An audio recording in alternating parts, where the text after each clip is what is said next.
Hi, so I'm here today with Matthew Jeffers, and my name is Drea Bennett from the Knowledge Synthesis and Application Unit. And Matthew here has joined us to talk to us a bit about starting to become a PhD student and the incredible work that he's done on sleep and stroke. So That's Matthew, very kind. well, I mean, you have. It's very notable work. So Matthew has completed his bachelor from the University of Manitoba, where he completed his master's in medicine neuroscience in Newfoundland, where then he did 9 years of research in preclinical models, and then eventually that brought him all the way here to the University of Ottawa, where he's currently completing his PhD.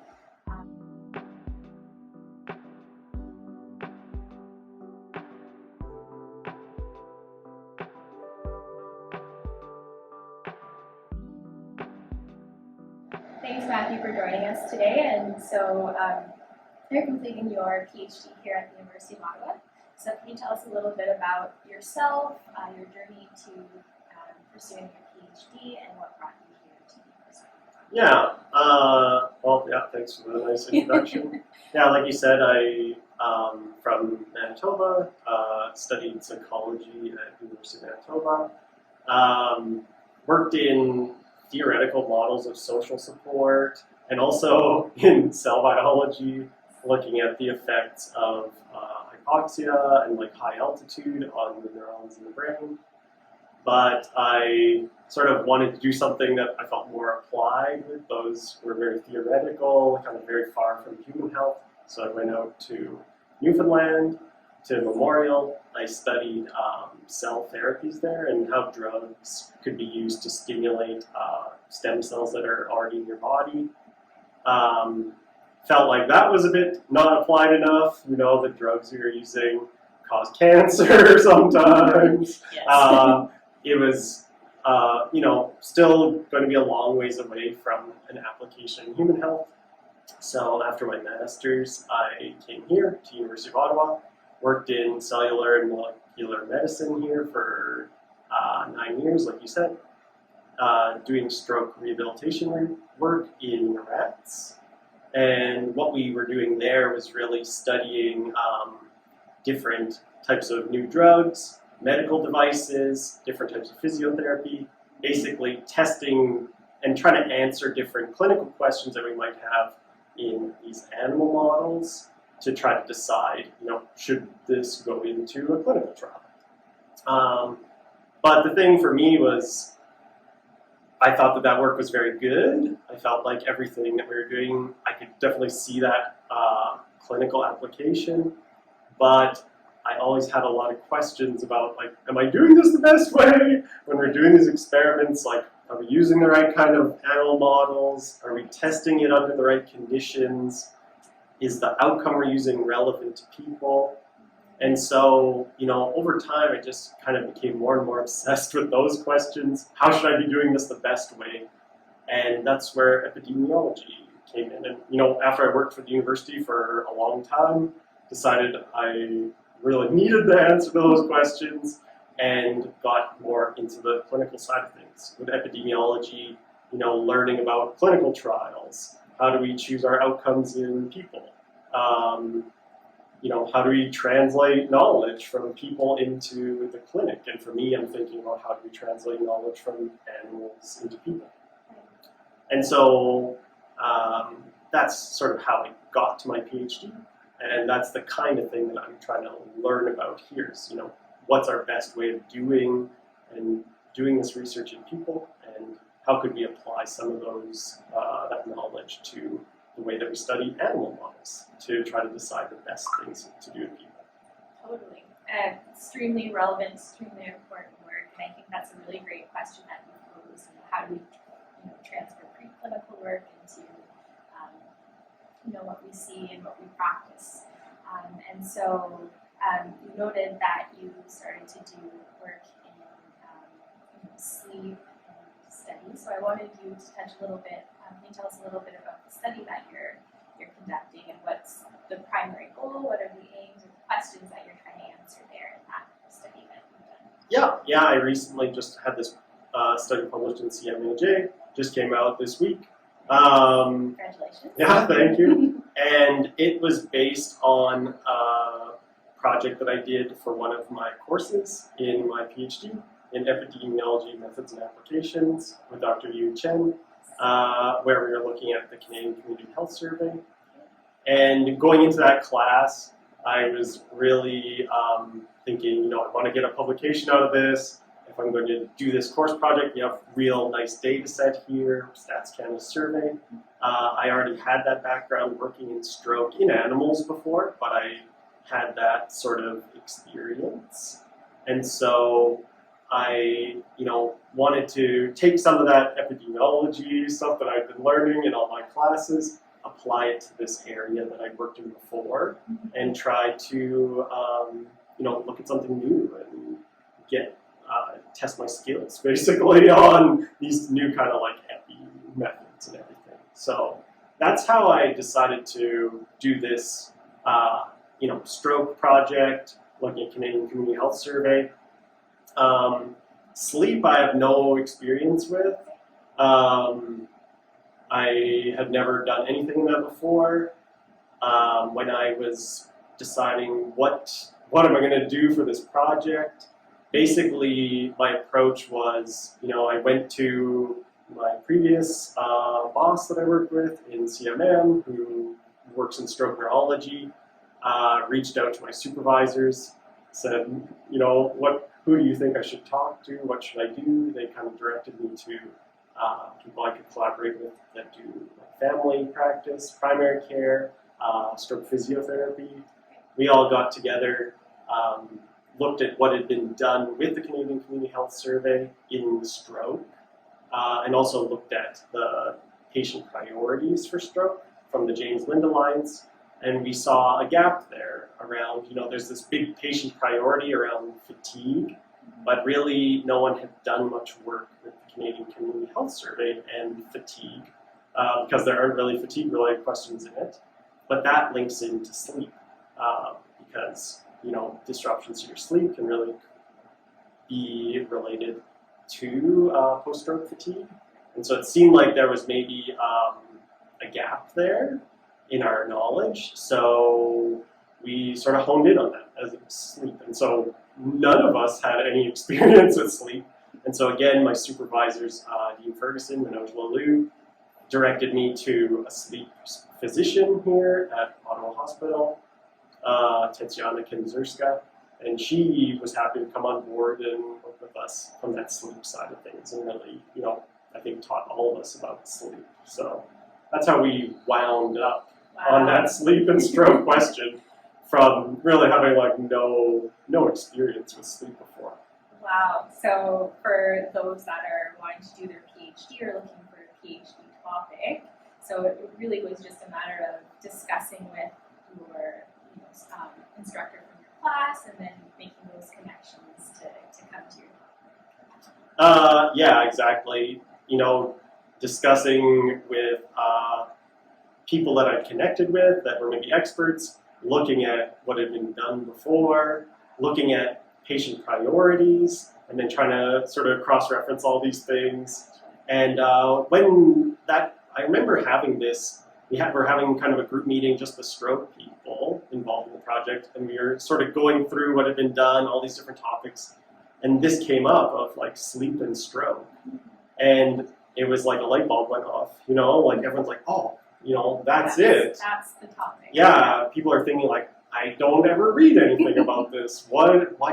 But it does seem connected to patient priorities. Why don't I read anything about this? What's out there in the best practice guidelines about this? Yeah. And I think when it got said out loud, we were finally that's the topic. That's the topic. And this was happening during Epi Methods and Applications in the first week of the course. Wow. Because it's a 6-week course, Wow. it's a half term, it's short, you pretty much have to decide right away. Yeah. And so when I was reaching out to all these people, it was very frantic and probably a bit crazy. I'm doing this course, I want to do this project, I need help, can you talk to me tomorrow? But everyone was really interested in being involved and, been to my demands. Wow. And it worked out. Wow, that's really awesome and really incredible bringing in that patient perspective as well, which I think is really important in research. And so after all this, bringing and honing in all the ideas together, so can you walk us a little bit through your research methodology? So how did you conduct your research? What type of methods do you use, etc.? Yeah, I think a lot of it is sort of already done basically at the time I started, because we're using Canadian Community Health Survey, big survey done every year by Statistics Canada, over 100,000 people I think every year fill it out. We don't control the questions are just there. But it's really important to try to look at those questions. We spent time looking at the questions that got asked. Has anyone validated those questions before? If the CCHS asks, have you had a stroke? Has anyone looked to see, did those people actually have a stroke? Linking it to other databases and everything. So for us, part of our validation is looking at those questions, seeing, do we think these questions have some merit to them? Very important, sort of first step. I think after that, the next big thing is really deciding on, what kind of covariates do you want to account for as confounders. For that, we are really looking at the literature, looking at other studies that have done CCHS and stroke and sleep.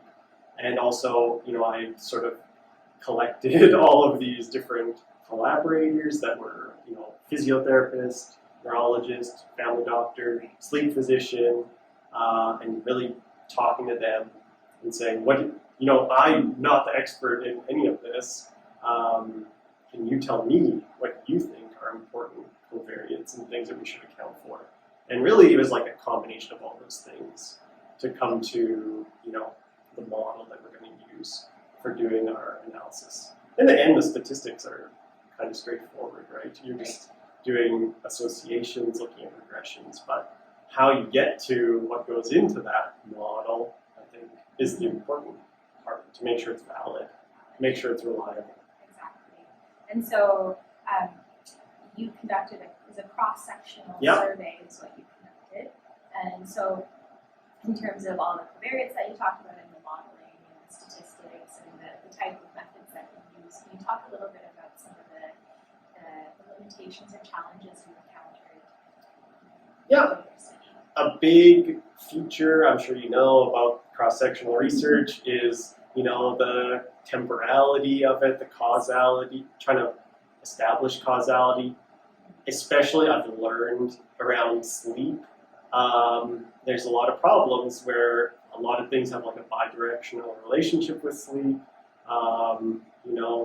If you have a stroke, it can cause problems with sleep. But also, if you have sleep problems, it can increase your risk of stroke. And there's all kinds of different things like that. So it's very complicated, I think, to establish that causality, especially around sleep. And there's a lot of other factors related, like mental health, depression, anxiety. Having a stroke can cause depression. Having depression or anxiety can cause problems with sleep. Having disrupted sleep can cause you to have more stress.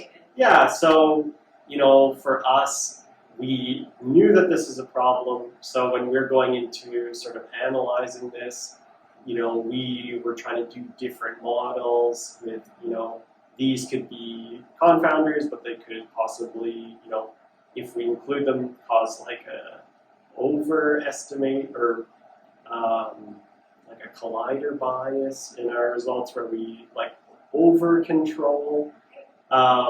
And so we tried to have different models with different sets of covariates, do different kind of sensitivity analyses. To adjust to those. Yeah, and to have, different scenarios and then see, how much does that change our results? Are our results really sensitive to that kind of thing, right? So that's the type of stuff that we were thinking about. And I think that that's a limitation of the work, right? Is that because of all these things, it's hard to say, for sure is this exactly the right number? Right. But I think because we see similar results across all these different type of models, I think we are pretty sure that something's happening. There is a relationship here between these two things. Right. Exactly how severe is it? I think it's hard to say. Right. And so given those results and all those different variables, so what was the main conclusion that you drew from your research, and what do you suggest for those that are interpreting the results? So clinicians, practitioners, etc. So what are some things that you can talk about in terms of interpreting results? I think one thing that really stands out to me is that we are looking at the prevalence of these sleep disturbances in those that have had a stroke before, and the prevalence that we see, they're extremely high numbers. We saw 2/3 of people that have had a stroke were also showing at least one symptom of sleep disturbance. People that had had a stroke were 7 times more likely to have multiple different types of symptoms of sleep disturbance than people that didn't have a stroke. And so, the numbers are very large. It seems clear that these type of sleep disturbance symptoms are a big feature of people that have had stroke before. And so for us, the main, but they are just symptoms. It's not a definitive diagnosis of any one type of sleep disorder. But those sleep disorders are also really prevalent in those that have had stroke. People have estimated that, sleep apnea might be in up to 70% of people that have had a stroke before. Insomnia affects almost 40% of people that have had a stroke. So our main sort of conclusions are, I think, more around awareness. These symptoms are highly prevalent. More often than not, perhaps, a person that's had a stroke might also be coming with some sort of sleep-related disorder. It's a comorbidity. And so for physicians, primary care, just realizing that in your population and maybe doing screening for those type of disorders. When we were one thing that I was really surprised to hear about from our sleep physician colleagues when we were doing this was that even though 2/3 of people have symptoms of sleep disturbances, up to 70% of people might have sleep apnea after their stroke. Only 10% of people that have had a stroke actually get referred to sleep specialists for looking for those kind of problems. So there's really not a lot of resources put forward into referring for that kind of thing. And if you look at the Canadian Stroke Best Practice Guidelines, I don't even think they mention sleep apnea. And sleep disturbances, they mention only a couple times in the context of post-stroke fatigue. So very common, I think, these sleep disturbances and sleep disorders, but we primary care physicians maybe aren't that aware of them, and our guidelines don't really reflect how common these issues are as well. Right. And given the conclusions and the big numbers and highlighting these issues, sleep disturbances can impact stroke. It's not a surprise that this has gained some traction after your publication, CMAJ. Also, congratulations again. So, how do you think that those findings will impact future work? So you mentioned guidelines as well. So, do you think that following your publication, what's next?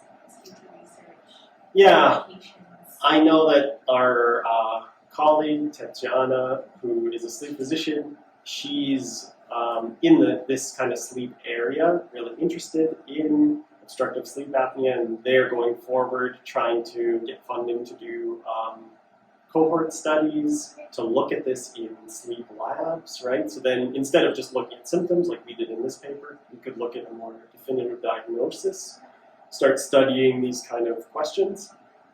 So that's not the main focus of my PhD. My PhD is a completely different thing. You don't want to stay longer for your PhD? Well, I think, for me, what I'm really interested in is that connection to preclinical research.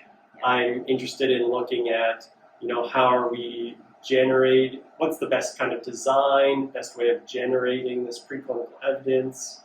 How can we synthesize it, appraise it, get what we need for informing clinical trials? So for me, that's where I'm putting most of my attention for my PhD. And that's where I'm going forward, basically. I'd like to try to do more work in that area and try to come up with better frameworks and ways of looking at that evidence to make good decisions about, doing really clinically relevant animal work. That's fantastic. And so it's really incredible and impressive what you've achieved to date. So as a PhD student and to other PhD students who might be interested in pursuing a PhD or are currently doing their PhD, so what advice do you have for them in this type of field, or any advice for those? Yeah, I feel like I learned a lot doing this process. Even how I got to my PhD, I think a lot of it is when I was doing research in a certain area, like when I was doing more cell biology stuff, when I was doing more like animal drug rehab stuff, doing that research always led me to new questions, new things that I wanted to do, new things that I realized I wanted to learn about. I sort of wanted to get more and more applied as I go towards more and more human health. And I think for me, not being afraid to just keep going, and if you've got that interest, go do it. Doing this project for sure, I think I learned there's people out there who will help you do it, even on extremely short notice if you're lucky. Don't be afraid to reach out to people, even if you don't know them. I didn't know most of the people that were involved in this project. I met them through this project, but I reached out to them, and lots of people were willing to help. Even in Ceph, when I had questions about the type of analysis we're going to do, and I needed help to get the code for SAS and everything. I think everyone can relate to the SAS question. When I needed the help with the code, I just reached out to my professors, Maria Lin, Gagnon, Yu Chen, people, even though I wasn't even in the class with them anymore, were really willing to help me and look at my code and get it sorted out. So I think, for going forward, if you've got interests, just go do them, even if you don't know about it. If you don't know about it, just find people who do. Ask them about it, see if they want to be involved. Maybe not everyone will want to be, but from my experience in Ceph, everyone that I've talked to is really friendly and really willing to help. So. Oh, great. Yeah, we have a really awesome community here at Ceph, so that's really wise words. And so lastly, my last question for today, Matthew, is what's next? So what do you have planned for your PhD, your future research, and what do you hope to achieve in the next few years? I guess I hinted at it, right? Yeah. So I'm just getting started. Most of where I'm going towards is in this preclinical to clinical kind of knowledge translation space, wanting to look at these questions around, how are we making decisions of what we're going to do clinical trials on? How do we look at the animal evidence and decide, now's the time for this one thing. We're going to do that one. Yes. Like, how are we deciding it's that one and not one of 10,000 other things? What would be the best pieces of evidence to base that decision on? And, if we had some kind of criteria to help guide us, would that actually lead to better outcomes in our clinical trials? Less failures or more successes, weeding out things that maybe are going to fail earlier. That's the direction I'm going. what I'd like to do career-wise is be able to work in that space. I did work in that space for a long time. I often felt like I had tons of questions that I wish I could have sat down with someone and that could have pointed me in the right direction, even if not in my area, just, the types of things I should be thinking about. I'd love to be in a position to be able to help other preclinical researchers make those kind of decisions, help clinicians that are trying to think, should I do a clinical trial on this? To look at that kind of evidence that might be a bit foreign to them. They might not be used to looking at these animal studies and that kind of thing and deciding, is that evidence good or not, right? So that's where I'd like to try to position myself in a niche and be able to do that work, sort of facilitating the best preclinical research we can do in animals and also, the best early phase clinical trials we can do, trying to pick out the winners, basically, weed out the losers too. Absolutely. I think that's well said, and I think coming from a knowledge synthesis group, I think that's a really important gap that needs to be addressed. So thank you so much for taking the time today, Matthew, for telling us about your work. And for those, you can check out Matthew's publication, Sleep Disturbances and Stroke.